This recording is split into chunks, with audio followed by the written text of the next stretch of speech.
Good afternoon, students. Welcome to ABN and PR College of Science online class. This is Lipid Metabolism Unit 2, Paper 4, Biochemistry. So ఇప్పుడు ఈ యూనిట్లో మనం triglyceride biosynthesis చూద్దామండి. మన లోగడ్ యూనిట్స్లో fatty acid biosynthesis, fatty acid degradation కూడా చూసాము. ఇప్పుడు ఈ క్లాస్లో నేను ట్రైగ్లిజరైడ్ బయోసిన్సిస్ చెప్దాం అనుకుంటున్నాను, అంటే synthesis of triglycerides. So triglyceride అంటే ఏంటి? ఫ్యాటే కదా. ట్రైగ్లిజరైడ్ అంటే ఫ్యాట్ మాలిక్యూల్ ఎలా ఉంటుంది? Glycerol plus fatty acid is nothing but fat. ఒకసారి ట్రైగ్లిజరాయిడ్ స్ట్రక్చర్ మర్చిపోతే ఒకసారి మీరు పాత నోట్స్ రికలెక్ట్ చేసుకోవడమో ఉంటుంది. గ్లిజరాల్ ఫ్యాటీ యాసిడ్ కలిపి ఉండి మొత్తం త్రీ మాలిక్యూల్స్ ఆఫ్ గ్లిజరాల్కి, అంటే నాట్ 3 మాలిక్యూల్స్, 3 కార్బన్స్కి ఫ్యాటీ యాసిడ్ ఎస్ట్రఫై అయినట్టుగా కూడా చూపించాను లాస్ట్ ఇయర్ మనం కెమికల్ ప్రాపర్టీస్ చూసినప్పుడు ఫస్ట్ ఇయర్లో. అప్పుడు ఒక్కసారి నోట్స్ తిరిగేసి చూసేయండి, ఫ్యాట్ స్ట్రక్చర్ తెలుస్తుంది. సో ఇప్పుడు ఆ ఫ్యాట్ ఎలా సింథసైజ్ అవుద్ది మన బాడీలో అంటే లివర్లోని ఎడిపోస్ టిష్యూలో సింథసైజ్ అవుద్ది. యూజువల్గా లివర్లోనే అత్యధికంగా మనకి ఫ్యాట్ సింథసైజ్ అవుద్ది, అదర్ టిష్యూస్లో కొంత తక్కువగానే సింథసైజ్ అవుద్ది. సో ఫస్ట్ ఆఫ్ ఆల్ మనకి ఈ ట్రైగ్లిజరైడ్ బయోసిన్సిస్ కన్నా ముందు మన ఫ్యాటీ యాసిడ్స్, గ్లిజరాల్ రెండు కలిపితేనే ఫ్యాట్ అంటున్నాను కదా. సో ఆ రెండు కూడా యాక్టివేటెడ్ ఫామ్లోకి మారాలి. యాక్టివేటెడ్ ఫామ్లో ఫ్యాటీ యాసిడ్స్ మారడం అంటే ఏం చెప్పాను నేను ఆల్రెడీ మొన్న బీటా ఆక్సిడేషన్ అప్పుడు? థయోకైనేస్ స్టెప్. ఒకసారి వెనక్కి తిరిగి చూసుకోండి ఫ్యాటీ యాసిడ్ బీటా ఆక్సిడేషన్లో ఏం చెప్పాను. సో ఫ్యాటీ యాసిడ్ ఎప్పుడైతే యాక్టివేట్ అవుతుందో సైటోజాల్లో, ఆ ఫ్యాటీ యాసిడ్ని ఏమంటాం మనం? ఎసైల్ కోఏ అని అంటాం. అంటే కోయాష్తో ఫ్యాటీ యాసిడ్ కనుక ఎస్ట్రఫై అయితే ఎసైల్ కోఏ ఫామ్ అవుద్ది. That is nothing but activated fatty acids. So ఇప్పుడు ఆ యాక్టివేటెడ్ ఫ్యాటీ యాసిడ్ గురించి చాలా మాట్లాడాలి, అందుకే ఎంతసేపు ఇచ్చానమాట మీకు లెక్చర్.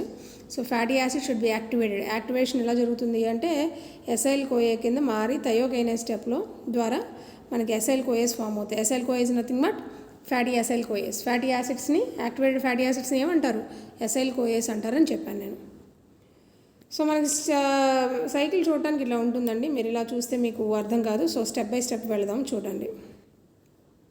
సో ఫస్ట్ స్టెప్ ఏంటంటే గ్లిజరాల్ అండి. ఇక్కడ precursor for fatty acid synthesis అంటే ఇక్కడ 2 మెకానిజమ్స్ దొరుకుతాయి. అయితే గ్లిజరాల్ నుంచి మనకి మొత్తం సైకిల్ నడుస్తుంది, లేదా మనకి గ్లూకోజ్ నుంచి గ్లైకాలసిస్ ద్వారా డిహెచ్ఏపి ఫామ్ అవుతుంది కదా. ఫస్ట్ 5 స్టెప్స్ అయిన తర్వాత డిహెచ్ఏపి ఫామ్ అవుతుంది కదా మనకి. సో ఆ డిహెచ్ఏపి ద్వారా కూడా మనకి ట్రైగ్లిజరైడ్స్ ఫామ్ అవుతాయి అనమాట. ట్రైఎసైల్ గ్లిజరాల్ అన్నా, ట్రైగ్లిజరైడ్ అన్నా, ఫ్యాట్ అన్నా ఒకటే. సో అప్పుడు ఫస్ట్ స్టెప్ చెప్తున్నాను చూడండి.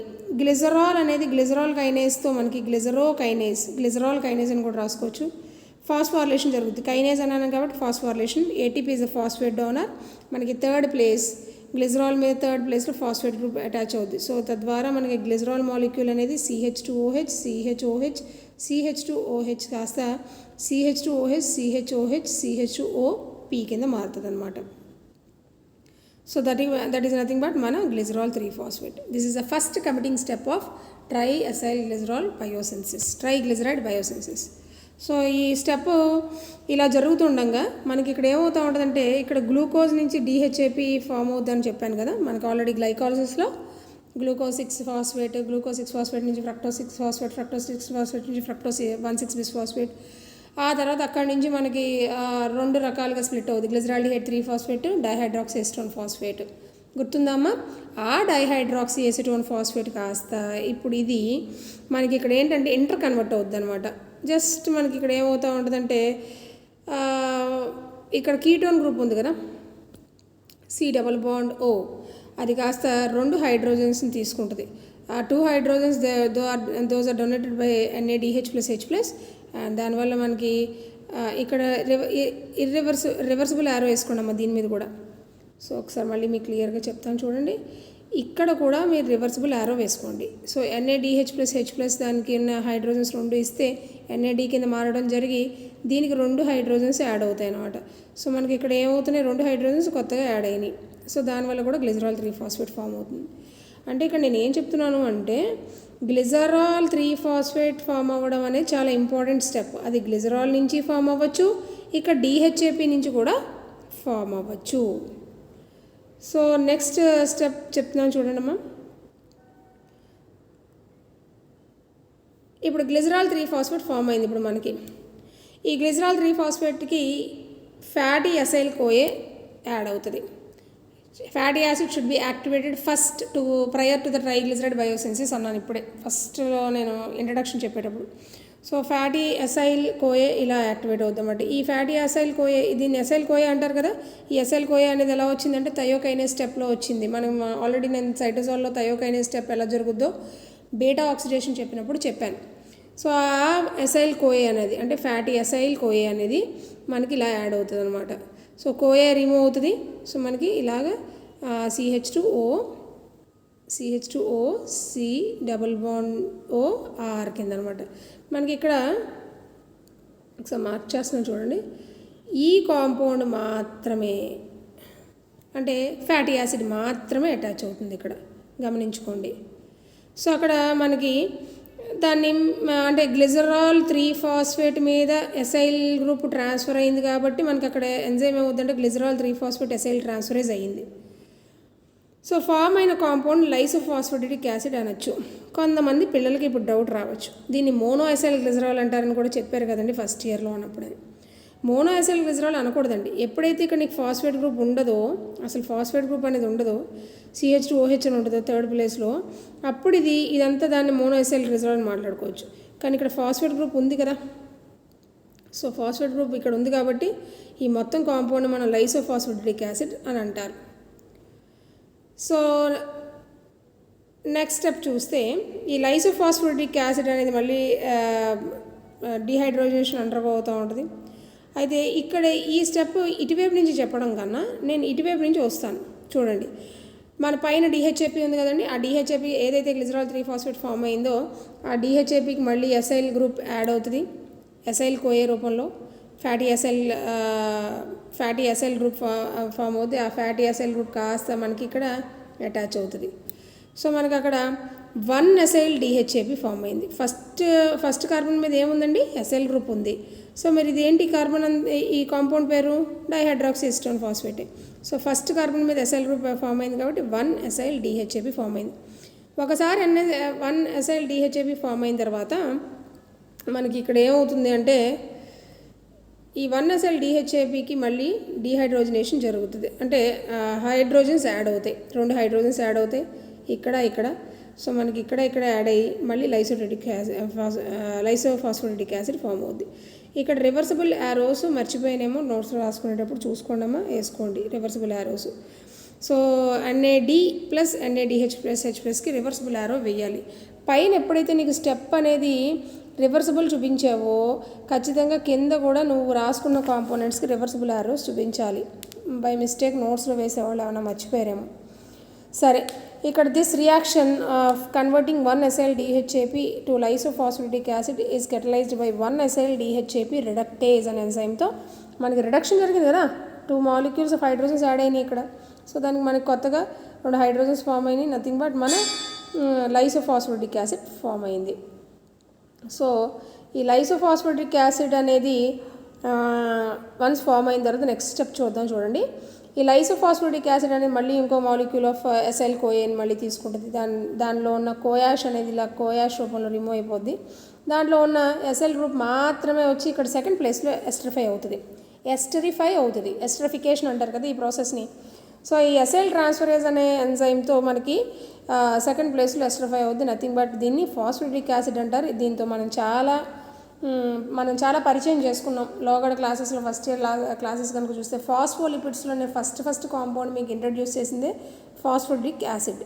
ఈ ఫాస్ఫేటిక్ యాసిడ్ని చాలాసార్లు ఇంట్రడ్యూస్ చేశాను. దానికి నైట్రోజన్ బేసిస్ వస్తే కొలైన్, లెసిథిన్స్ ఫామ్ అవుతాయి, లేకపోతే ఇథనాల్ ఎమైన్ ఆర్ సెఫాలిన్స్ ఫామ్ అవుతాయని కూడా నేను చెప్పాను. ఒకసారి గుర్తు చేసుకోండి అవన్నీ. ఆ పర్టికులర్ నోట్స్ రెఫర్ చేస్తే మీకు ఫస్ట్ ఇయర్ నోట్స్ మీకు గుర్తొస్తాయి. సరే, ఇక్కడ 1 అసైల్ DHAP కాస్త మీకు మళ్ళీ దానికి ఇంకొక ఎసైల్ గ్రూప్ యాడ్ చేసుకుంటే, ఇక్కడ వేయలేదండి, ఎసైల్ గ్రూప్ కనుక యాడ్ చేసుకుంటే మళ్ళీ సెకండ్ ప్లేస్లో మళ్ళీ ఎసైల్ గ్రూప్ యాడ్ అవుతుంది. ఆ ఎసైల్ గ్రూప్ కాస్త మనకి ఇట్లా ఫామ్ అయిపోతుంది. సారీ, అలాగా 1 అసైల్ DHAP కాడి నుంచి ఇలాగా 1,2 డైఎసైల్ గ్లిజరాల్ ఫామ్ అవుద్ది. ఆ విషయాన్ని పక్కన పెట్టండి. ఇప్పుడు ఇక్కడ మన ఫామ్ అయిన ఫాస్ఫేటిక్ యాసిడ్ అనేది, ఈ ఫాస్ఫేటిక్ యాసిడ్ అనేది మనకి ఏమవుద్దంటే ఇక్కడ వాటర్ మాలిక్యూల్ రిమూవ్ అయిపోద్దండి. ఫాస్ఫేటేజ్ అనే ఎంజైమ్తో వాటర్ మాలిక్యూల్ పెట్టి ఇక్కడ క్లీవ్ ఎక్కడ పెడుతున్నాం చూసారా మార్కింగ్, అక్కడ క్లీవ్ అవుతుంది. అక్కడ క్లీవ్ అవ్వడం వల్ల జస్ట్ మూమెంట్, ఇక్కడ క్లీవ్ అవుతుందండి. ఇక్కడ క్లీవ్ అవ్వడం వల్ల ఫాస్ఫేటేజ్ అండ్ ఎంజైమ్తో ఫాస్ఫేట్ గ్రూప్ ఇలా రిమూవ్ అయిపోద్ది. ఫాస్ఫేటిక్ యాసిడ్ మీద ఫాస్ఫేట్ గ్రూప్ రిమూవ్ అయింది కాబట్టి మన ఎంజైమ్ ఏమని మాట్లాడుకోవచ్చు, ఫాస్ఫేటిక్ యాసిడ్ ఫాస్ఫేటేజ్ అని మాట్లాడుకోవచ్చు. సో అక్కడ మళ్ళీ మనకి ఇక్కడ ఇలా మిగులుతుంది అనమాట. సో నథింగ్ బట్ మన 1,2-డైఎసైల్ గ్లిజరాల్ ఫామ్ అయింది. ఇలాగా మాట్లాడుకోవచ్చు. లేదా 1-SL DHAP కానీ మళ్ళీ మనకి ఎస్ఎల్ గ్రూప్ యాడ్ అయ్యి ఈ కాంపౌండ్ 1,2-డైఎసైల్ గ్లిజరాల్ ఫామ్ అవుతుంది అని కూడా మాట్లాడుకోవచ్చు. ఏ రకంగా చెప్పినా కూడా అదే స్టెప్ 1,2-డైఎసైల్ గ్లిజరాల్ ఫామ్ అయిందనమాట. ఒకసారి 1,2-డైఎసైల్ గ్లిజరాల్ ఫామ్ అయిన తర్వాత మళ్ళీ దానికి ఇంకొక molecule of acetyl CoA add అవుతుంది. మళ్ళీ కోయా రిమూవ్ అయిపోద్ది. ఈ ఎస్ఎల్ గ్రూప్ కాస్త మనకి 3rd ప్లేస్లో ఎస్టర్ఫై అవుద్ది అనమాట. నథింగ్ బట్ మన ట్రైగ్లిజరైడ్, నథింగ్ బట్ ఫ్యాట్ అనొచ్చు, ట్రై ఎసైల్ గ్లిజరాల్ అనొచ్చు. ఇది ఎసైల్ గ్రూప్ కదా, ఈ ఎస్టర్ బాండ్ని ఎసైల్ అని కూడా అనొచ్చు. సో ఈ ఎసైల్ గ్రూప్ అంటే ఫ్యాటీ ఎసైల్ గ్రూప్ అనమాట. ఈ ట్రై ఎసైల్ గ్లిజరాల్ అని మాట్లాడుకోవచ్చు, ట్రైగ్లిజరైడ్ అని మాట్లాడుకోవచ్చు, ఫ్యాట్ అని మాట్లాడుకోవచ్చు. So this is how the fat is synthesised in our body in the liver and adipose tissue. అయితే కొన్ని ఎంజైమ్స్ ఎడిపోస్ టిష్యూలో ఉండవండి. అవి నేను నోట్స్లో రాశాను, అవి అప్రస్తుతం. మీకు అవి గుర్తుంటే రాయండి, లేకపోతే లేదు. ఫస్ట్లో చెప్పిన గ్లిజరాల్ కైనేజ్ ఎంజైమ్ చూసారనుకోండి ఫర్ ఎగ్జాంపుల్, అది అసలు ఎడిపోస్ టిష్యూలోనే ఉండదు.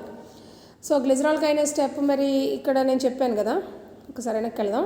ఈ గ్లిజరాల్ కైనేజ్ స్టెప్, ఈ గ్లిజరో కైనేజ్ స్టెప్ ఉందని అనుకోండి, ఇది గ్లిజరాల్ 3-ఫాస్ఫేట్ కింద ఫామ్ అయ్యేది ఓన్లీ లివర్లోనే జరుగుతుందండి. మరి అసలు ఎడిపోస్ టిష్యూలో అసలు జరగదు అది. అప్పుడు ఏమవుతుంది, సైకిల్ ఆల్టర్నేటివ్ పాత్వేస్ ఎత్తుక్కుంటుంది. ఇలా గ్లూకోజ్ నుంచి మనం ట్రైగ్లిజరైడ్ ఫామ్ అవ్వడం. సో నేను ఒక కథ చెప్తాను ఇక్కడ, ఈ సందర్భం వచ్చింది కాబట్టి చెప్తున్నాను. మన బాడీలో గ్లూకోజ్ లెవెల్స్ పెరిగినాయి అనుకుందాం, గ్లైకోజెనిసిస్ జరుగుద్ది, గ్లైకోజన్ ఫామ్ అవుతుంది. మరి గ్లైకోజన్ నార్మల్ వాల్యూ ఎంత, గ్లూకోజ్ లెవెల్స్ నార్మల్ వాల్యూస్ ఎంత బ్లడ్ షుగర్లో 120. సో 120 mg/dl కనుక పెరిగిందంటే గ్లూకోజ్ లెవెల్స్ వెంటనే అన్నీ కలిపి గ్లూకోజ్లన్నీ కూడా మనకి ఇండివిజువల్ గ్లూకోజ్ మాలిక్యూల్స్ అన్నీ కూడా పెద్ద గ్లైకోజన్ చైన్ కింద ఫామ్ అయిపోతూ ఉంటాయి. ఈ గ్లైకోజన్ కాస్త ఫామ్ అవ్వాలి అంటే ఇన్సులిన్ మన ట్రిగర్ చేస్తూ ఉంటుంది, గ్లైకోజన్ ఫామ్ జరుగుతుంది. మరి గ్లైకోజన్ నార్మల్ వాల్యూ ఎంతండి, 150 grams/dl అండి మన బ్లడ్లో. గ్లైకోజన్ వాల్యూస్ కూడా మన బాడీలో పెరిగిపోతున్నప్పుడు అప్పుడు గ్లైకోజెనిసిస్ జరగదండి. ఇంకా make it a point, hopes I'm very clear to you. Glycogenesis జరగదు. అప్పుడు ఎక్సెస్ ఆఫ్ గ్లూకోజ్లన్నీ కూడా మనకి ఇక్కడ ఈ సైకిల్ ద్వారా ఫ్యాట్ ఫామ్ చేసుకుంటాయి అన్నమాట. సో మీరు చాలా విచిత్రంగా వినొచ్చు అనమాట. ఒక కార్బోహైడ్రేట్ ఒక గ్లూకోజ్ ఫ్యాట్ ఫామ్ చేయగలదా అని ఎవరైనా అడిగారు అనుకోండి మిమ్మల్ని రేపు అన్న రోజు కాంపిటేటివ్ ఎగ్జామ్స్లో, yes surely a glucose molecule via the glycolysis it can directly form triacyl glycerol. ఈ పద్ధతిలో మనకి ట్రైగ్లిజరాల్ ఫామ్ అవుతూ ఉంటుంది, అంటే ట్రైగ్లిజరైడ్ ఫామ్ అవుతుంది, ఫ్యాట్ ఫామ్ అవుతుంది అనమాట. అంటే గ్లైకోజెనిసిస్ జరగని పక్షంలో డైరెక్ట్గా గ్లూకోజ్ నుంచి ట్రైగ్లిజరైడ్స్ ఫామ్ అవుతాయి. సో అప్పుడు అవన్నీ కలిపి మనకి ఎక్కడ స్టోర్ అవుతాయి, మన ట్రైగ్లిజరైడ్స్ అన్నీ కూడా ఎడిపోస్ టిష్యూస్లో స్టోర్ అయిపోతూ ఉంటాయి. ఎక్కడైతే స్టోర్ అవుతూ ఉంటుందో అక్కడ మనం బల్కీగా కనిపిస్తాం. ఫ్యాటీ ఎడిపోజ్ అని కూడా మాట్లాడుకోవచ్చు. దానివల్ల స్కిన్ కూడా సాగుతూ ఉంటుంది. మనం ఓవరాల్గా ఎక్కడైతే డిపాజిట్ అవుతుందో అక్కడ ఎడిపోస్ టిష్యూస్ అన్నీ కూడా మనకి ఎక్కువ ఫామ్ అవటం వల్ల మనుషులు చాలా లావుగా కనిపిస్తారు. ఆ సిచ్యువేషన్, ఆ ఫినామినాని ఒబిసిటీ అని అంటారు. సో మన గ్లూకోజ్లన్నీ కూడా ఫ్యాట్ కింద మారిపోతూ ఉంటాయి మన బాడీలో. ఆ ఫ్యాట్ అంతా కూడా ఎక్కడ స్టోర్ అవుద్ది, ఎడిపోస్ టిష్యూలో స్టోర్ అవుద్ది. ఎక్కడ సింథసైజ్ అవుద్ది ఫ్యాట్ అంతా కూడా, మెయిన్లీ లివర్లో సింథసైజ్ అవుద్దండి. I'm clear. మనకి ఫ్యాట్ ఎప్పుడు కూడా లివర్లో సింథసైజ్ అవుద్ది. స్టోర్ అయ్యేది ఎక్కడ, ఎప్పుడు కూడా ఎడిపోస్ టిష్యూలో స్టోర్ అవుతుంది. ఎప్పుడు గుర్తుపెట్టుకోండి, ఎవరు అడిగినా చెప్పండి. మరి గ్లైకోజన్ ఎక్కడ స్టోర్ అవుద్ది, గ్లైకోజన్ కూడా లివర్లోనే సింథసైజ్ అవుద్ది. మరి ఎక్కడ స్టోర్ అవుద్ది గ్లైకోజన్ అంతా కూడా, మజిల్లో స్టోర్ అవుతుంది అనమాట. So fat will be stored in adipose tissue, glycogen will be stored in the muscle. ఎప్పుడైనా మజిల్ కాంట్రాక్షన్ కావాలి, మనకి తక్షణంగా శక్తి కావాలంటే glycogen molecule first break down అవుద్ది. ఎడిపోస్ టిష్యూ బ్రేక్ డౌన్ అవ్వదండి. Adipose tissue number of vigorous exercise కానీ, long స్టార్వేషన్లో ఉండేప్పుడు కానీ adipose టిష్యూలోంచి fat విచ్ఛిన్నమై degradation జరిగి అప్పుడు, అంటే ఇప్పుడు ఇక్కడ ఫామ్ అయిన ట్రైగ్లిజరైడ్ అంతా కూడా అప్పుడు విచ్ఛిన్నమై మనకి నార్మల్గా గ్లూకోజ్ మాలిక్యూల్స్ ఫామ్ అవ్వడం జరుగుతూ ఉంటుంది. అది just prolonged starvation and vigorous exercises ఉన్న వాళ్ళకే ఎడిపోస్ టిష్యూలో ఉన్న ఫ్యాట్ అనేది డిగ్రేడ్ అవ్వడం జరుగుతుంది. నార్మల్ పర్సన్స్లో డిగ్రేడేషన్ అనేది అంత ఫాస్ట్గా జరగదు ఎడిపోస్ టిష్యూలో ఉన్న ఫ్యాట్. ఎనీహౌ ట్రైగ్లిజరైడ్ బయోసిన్సిస్ చెప్పుకున్నాం. ట్రైగ్లిజరైడ్ డిగ్రేడేషన్ అని కూడా ఇచ్చాడు సిలబస్లో. నాకు ఎక్కడ దొరకట్లేదండి ఆ టాపిక్. యాక్చువల్గా అది ఇవ్వట్లేదు కూడా, ఏ ఇయర్లోనే ఎప్పుడు ఏ క్వశ్చన్ పేపర్లోనే డిగ్రేడేషన్ ఆఫ్ ట్రైగ్లిజరైడ్స్ అని మాత్రం ఎక్కడ అడగలేదు. So if anybody come acrosses the degradation of triglyceride you can contact me. నేను ఖచ్చితంగా మీకు అసిస్టెన్స్ ఇస్తాను. డిగ్రేడేషన్ ఆఫ్ ట్రైగ్లిజరైడ్ అడగడండి, ఓన్లీ బయోసిన్సిస్ ఆఫ్ ట్రైగ్లిజరైడ్స్ అడుగుతాడు. దీంతోపాటు ఫ్యాటీ యాసిడ్ బయోసిన్సిస్ అడుగుతాడు. దీంతోపాటు ఫ్యాటీ యాసిడ్ డిగ్రేడేషన్ కూడా అడుగుతాడు. So this is all about triglyceride biosynthesis. ఇది ఎస్ఏ క్వశ్చన్ అండి, జాగ్రత్తగా రాసుకోండి. నెక్స్ట్ క్లాస్లో నేను వేరే టాపిక్తో కలుస్తాను. Until then have a good time.